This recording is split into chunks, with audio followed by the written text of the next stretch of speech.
Welcome to the Rewriting Naruto series part 21, a series of videos where I rewrite Naruto, making changes to improve the story for my personal taste. This is just part 21 of a very long series of videos, so definitely subscribe so you'll never miss any rewrites. Ring the notification bell so you'll always know when they come out, and like this video to support the channel and the series. The goal is gonna be 1200 likes. If we get 1200 within the first 24 hours, I'll drop the next rewrite within a week. Come on guys. If everyone likes this video, it's gonna be very easy. The Oni Masked Figure walks through a devastated landscape. His new red mask contrasts with the green and gray landscape of destruction. The ruins of countless buildings and other constructions that have been overtaken by the local flora surround the Oni Masked Figure, who, despite having no slits in his mask, looks around, searching for something. There is something else though. Something else in these ruins. Chakra flows through the surface and among the ruined buildings, like a whisper of a dead god that manifests itself randomly. Particular areas have surges of chakra, and when these chakra surges happen, the energy has different colors, sometimes countless different tones at the same time. Among the wreckage of the ruins, the Oni Masked Figure sees a red spiral symbol ingrained in stone. Somehow it survived all this time relatively undamaged. It's the Uzumaki clan emblem, an emblem that every Leaf ninja is very used to see every day displayed on their own uniforms. The Oni Masked Figure approaches and touches the emblem. A gargantuan centipede made out of chakra erupts out of the ground right beneath the Oni Masked Figure, who jumps away, dodging the attack of the ferocious beast. The centipede dashes forward, its body oozing chakra of all colors, destroying the ruins in its path, attempting to catch its prey. The Oni Masked Figure runs away and weaves hand signs. Lightning style. Thunderstorm. Several lightning bolts begin to fall from the sky, targeting the hulking body of the centipede. As the cacophony of lightning strikes, some of the chakra that makes up the body of the centipede is destroyed. However, the centipede continues to destroy the ruins in its path, sending debris everywhere as it uses its countless legs to run, trying to catch the Oni Masked Figure. The figure turns towards the centipede, realizing something. He then weaves hand signs one more time. Hidden Jutsu, Bonded Chakra Undoing. The figure's hand begins to ooze dark purple chakra. He swirls around and begins to dash towards the centipede. As the creature and the figure meet, the Oni Masked Figure dodges the creature and strikes with its dark purple palm of chakra. The chakra that composed the centipede evaporates all at once in a violent burst. A small, normal-looking centipede appears right where the chakra beast stood. The Oni Masked Figure kneels and looks at it closely. However, he quickly changes his mind and jumps away as the ground begins to shake once more. A dozen different chakra beasts erupt out of the ground this time, completely surrounding the Oni Masked Figure. They are all massive, made out of chakra that manifests in all sorts of colors, but they are now different creatures, other types of insects, hounds, rats, and they all dash towards the Oni Masked Figure at once, as he once again weaves hand signs saying, Lightning style, Lightning Dragon. A dragon made out of blue electricity shoots out of the Oni Masked Figure's hands and begins to encircle him, spinning so fast it turns into a circle of blue light. The Oni Masked Figure intends on using it as a shield to protect himself from the attacks coming from all sides. A female voice that appears to be omnipresent says, I feel it rotting, my world of decay. Chakra surges out of the ground itself in a wave of power that hits the entire landscape. It transforms the beasts dashing towards the Oni Masked Figure. They turn twice as large as they were before and look even more monstrous. The Oni Masked Figure's lightning dragon is somehow transformed into a dragon of crystalline glass that cannot move right after the chakra wave hits it. All the massive creatures continue to dash forward, intending on destroying the Oni Masked Figure, and the dragon can no longer protect protect him. Kakashi, Naruto, Sakura, Rock Lee, Ino, and Shikamaru are all slowly making their way back to the Leaf Village. Sakura is helping Rock Lee to walk, and Shikamaru is helping Kakashi. Ino says, "Do you think they'll be alright?" Kakashi says, "It's out of our hands now. Worrying about them will do us no good." Naruto says, "He's right, Ino. You shouldn't worry. What happened to them was my fault. If my Rasen Shuriken hadn't failed the first time, it would have been different." Shikamaru says, "Come on, Naruto, don't beat yourself up too much. It's such a drag. They both knew what they were getting into. Besides, things don't usually go how you plan on the battlefield." Naruto says, You're right. But even so, if you hadn't come back in the nick of time, Choji would definitely be dead. I need to get stronger so that next time none of you need to get hurt." Shikamaru says, "You don't have to shoulder all that burden by yourself. We're all here. We're comrades." Sakura says, "Naruto, you developed an amazing jutsu in a matter of weeks. You're making a lot of progress. We'll be ready next time. I guarantee you." Rock Lee moans in pain, his muscles hurting like never before. Sakura, who's helping him, says, "Are you okay, Lee?" "Yeah, don't worry about me. I'm just embarrassed that you're seeing me in this state." "Don't be an idiot, Lee. I would never think less of you because of the side effects of your jutsu." Lee smiles, and they keep walking until eventually they get back to the Leaf Village, late at night. They all go to the hospital immediately, and as they enter, they see Shizune. She looks worried, and Shikamaru asks, "Shizune, what about them?" "It's not looking good, Shikamaru." Kabuto and Orochimaru are reading through scrolls, researching with an intense determination, and Kabuto finally says, "I found it. Lord Orochimaru, I finally found it." Kabuto shows the drawing of a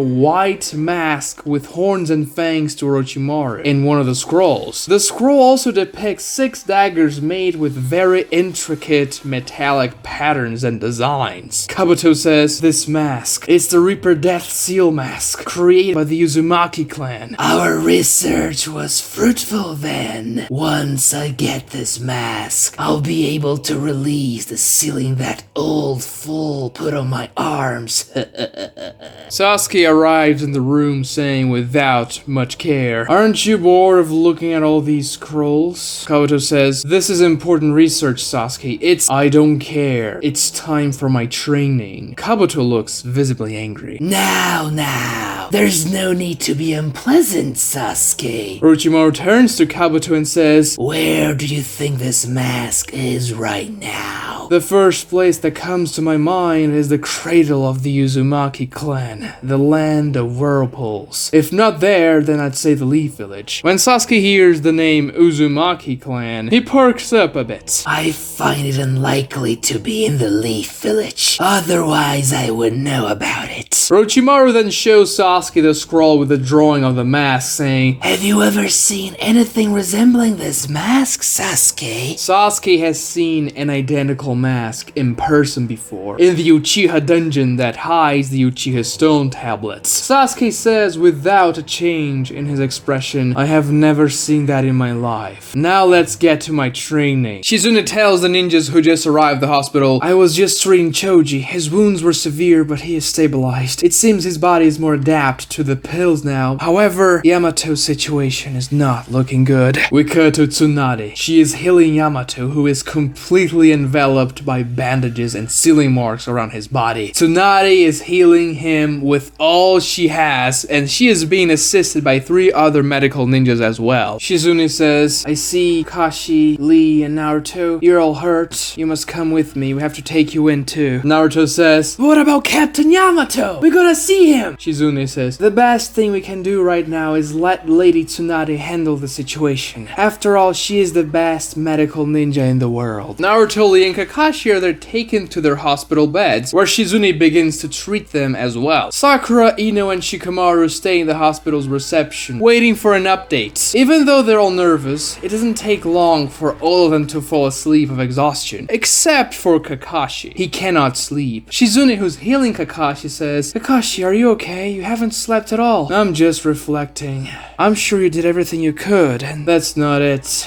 I am just thinking about how one's true nature manifests itself when one is facing death. Kakashi briefly remembers Obito being crushed by the rock. I can only hope that when that time comes for me, my nature will be of honor. That's ominous. Best not to think about it. Try to rest. Kakashi smiles and says, yes, sorry for bothering you. He closes his eyes trying to sleep, but he is still unable to do so. The ruins of the Land of Whirlpools are illuminated by the full moon, resplendent in the sky. Smoke and ash rise from several different places within the ruins. A fierce battle has taken place here. Amidst the now even more ruined remains of the former Uzumaki city, the Oni Masked Figure pants heavily. He's bent over, exhausted from the fight, but he has won. The omnipresent female voice says, ah, you've destroyed them. You've destroyed them all. I have fought some people like you in the past. Eons past. That is quite nostalgic. The omnipresent voice suddenly shifts. Help me! Please! Help me! The Oni Masked Figure decides to use this opportunity and leaves before the chakra creatures come back. Naruto wakes up to a sunny morning. Lee and Kakashi are already awake. Lee still seems stiff and hurt all over, but better than the day before. Sakura, Shikamaru, and Ino are in the room as well. They are all waiting for Yamato's update. Naruto asks, so, anything new? Sakura says, we don't know yet. Lady Tsunade has been healing Captain Yamato non-stop since he was brought here. Naruto nods. The room grows eerily silent for some long minutes. The door finally opens. Tsunade enters the room with sweat on her face. Everyone is quiet. Tsunade then finally says, he made it. A collective sigh of relief echoes around the room. Naruto asks, is Captain Yamato gonna be fine then? We stabilize him. His wounds are extremely severe, but he's alive, though he'll have to remain in the hospital for a while. He'll also have scars all around his body for the rest of his life. Frankly, him surviving that was a miracle. If he didn't have some of my grandfather's DNA, he would have already died on the battlefield. For now, we're keeping him under an induced coma so we can work our healing techniques better on him. While I'm here, Kakashi, would you mind reporting on the mission? Kakashi does so, telling Tsunade everything that happened. Tsunade congratulates everyone on eliminating 2 Akatsuki members, especially Shikamaru and Naruto for their perseverance and ingenuity. She then says, an ambush squad managed to retrieve Kakuzu's body overnight. We will begin the autopsy soon. Let's see if the Akatsuki has anything they're hiding. For now, please rest, and I shall do the same. It's been a long night. After this, we get Orochimaru and Sasuke's training scene in which Sasuke defeats countless goons without dealing a single lethal blow. Sasuke then fights Orochimaru and stomps him just like in the original, absorbs Orochimaru and leaves Kabuto behind, intending on searching for new companions. We also get the scenes of Shikamaru visiting Asuma's grave with Kurenai and playing shogi with his dad that happened at the end of the Akatsuki Supression Arc, closing Shikamaru's character arc in this part of the story. A couple of days pass and we get the Kakuzu autopsy scene, just like in the original, with the exception that Yamato isn't there because he is in the hospital. And then we also get the Ichiraku scene when Naruto learns about the dangers of the Rasen Shuriken use. Minus Sai, of course, because he doesn't exist. I am also cutting the second worst scene in Naruto history here as well, with Konohamaru, because first of all, he doesn't exist. Second of all, this scene is just terrible. When Konohamaru shows up, he used the sexy jutsu first on Naruto and then on Sakura, making Sasuke and Sai make out with his jutsu. Man, I hate Konohamaru so much. By the way, Sasuke recruiting the Hebi members won't happen just yet.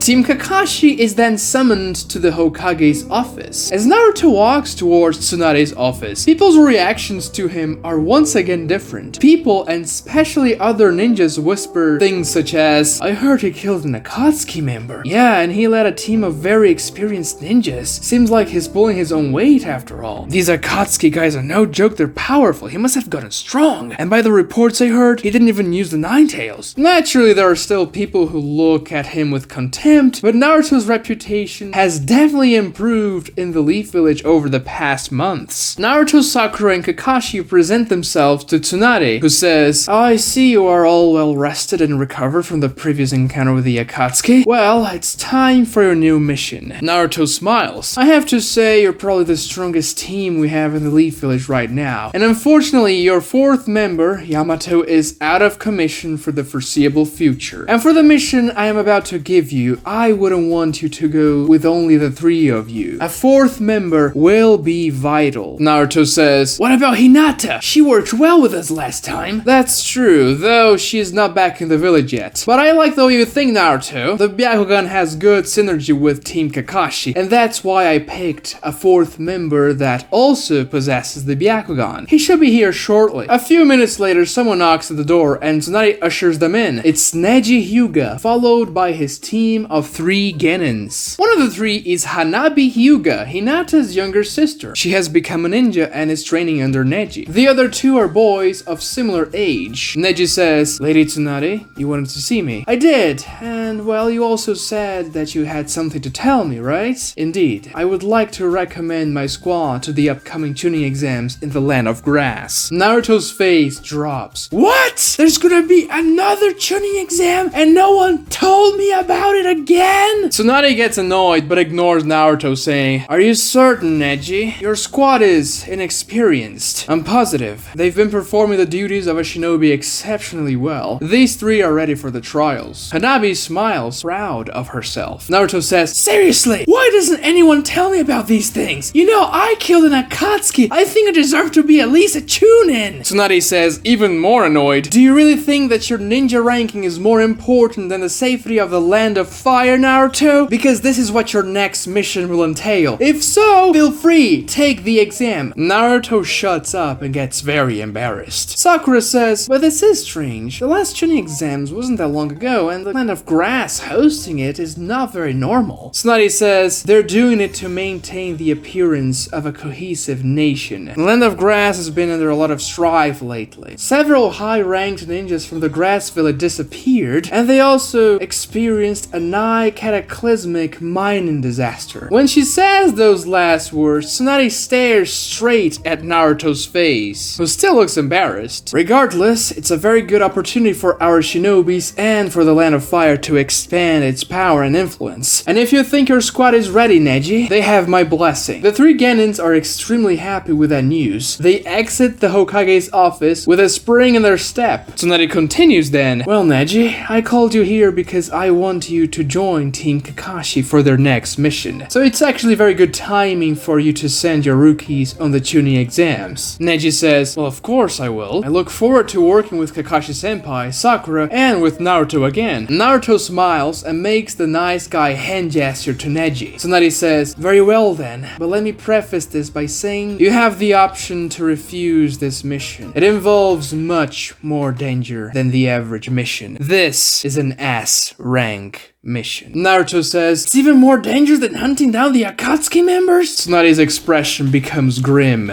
She says, "Yes, I am sending you to the place that claimed the life of the strongest shinobi of all time, Hashirama Senju. I am sending you to the Land of Whirlpools, the original land of the Uzumaki clan." Watch part 22 of the rewrite right here. Subscribe to the channel if you haven't done so already, and like this video so we can reach a like goal. Comment below what you thought about this episode, and thanks for watching.